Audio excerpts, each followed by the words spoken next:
Hello everyone. तो guys, और भी मैं कुछ बताना चाहती हूँ। जब बहू पास में रहती है तो जब सास जाती है बहू को छोड़ के गाँव में, तो सारे घर में ताला मार के, यहाँ तक के गेहूँ होता है गाँव में, गेहूँ जो होता है उसमें भी ताला मार के, छोटी से छोटी चीज़ में ताला मार के। और बहू के कमरे को ताला तुड़वाने के लिए बहू कहीं और रहती है, बेटे को बुला के ताला तुड़वा देती है। ऐसी ऐसी सास है, उसको शर्म आना चाहिए। सास तुड़वाती है, उसमें बहू के मायके का सामान है, ना कि सास के मायके का सामान है। ताला तोड़ देना, जेब चुरा लेना, चोरी करना, ये सब कितनी गंदी हरकत है। और फिर बहू को इल्जाम देते हैं, बहू को इधर उधर उल्टी सीधी बातें सुनाते हैं कि मतलब अगर हम झूठ नहीं बोलेंगे तो हम फिर बचेंगे कैसे, गांव वाले हमें थूकेंगे नहीं। तो झूठ फूस बहू के बारे में उल्टी सीधी बातें उड़ाते हैं। तो ये है सास की असलियत। तो चिंता मत करो, भगवान ने तुम्हें बेटी दी है, तुम्हारी बेटी के साथ बहुत बुरा होगा। हर हाल में देवरानी जिठानी को कोई नहीं कहती है। देवरानी जिठानी तो आज भी पटीदार बोलते हैं बिहार की साइड में, वो तो पटीदार है।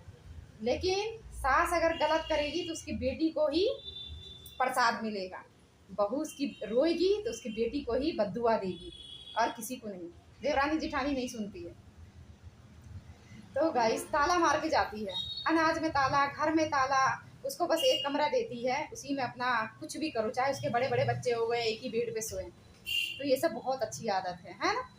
जब देवर अपने ससुराल जाता है तो माँ को बोलता है कि मम्मी मेरे कमरे में ताला लगा देना। वही भाभी खड़ी है, तो ये बहुत अच्छी बात है ना। और वही देवर भाभी के कमरे में तकिया ले आए, बिस्तर ले आए, सारी चीज़ यूज करे, तो वो भाभी के बाप का है सामान, ना कि देवर के ससुराल वालों का सामान है जो देवर जाके घर में से ले आता है।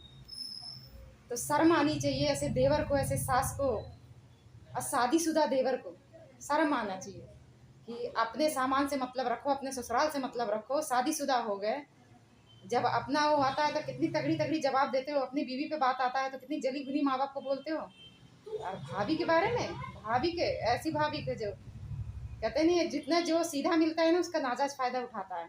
छोड़ते जाते हैं तो बल मिला हुआ है इंसानों को, क्या अरे और भी हम क्या कर लें इसके साथ। भगवान से डरो। आज हंस रहे हो ना, कल बहुत बुरा रोओगे, हाय पड़ेगा सबको। किसी भी लड़की को रुलाओगे ना, हाय पड़ेगा। तुम क्या सोचते हो, तुम पीठ पीठ सिखा रहे हो अपने भाई को, तुम्हारी माँ तुम्हारे बेटे को सिखा रही है बहुत अच्छा कर रही है, कभी नहीं अच्छा होगा।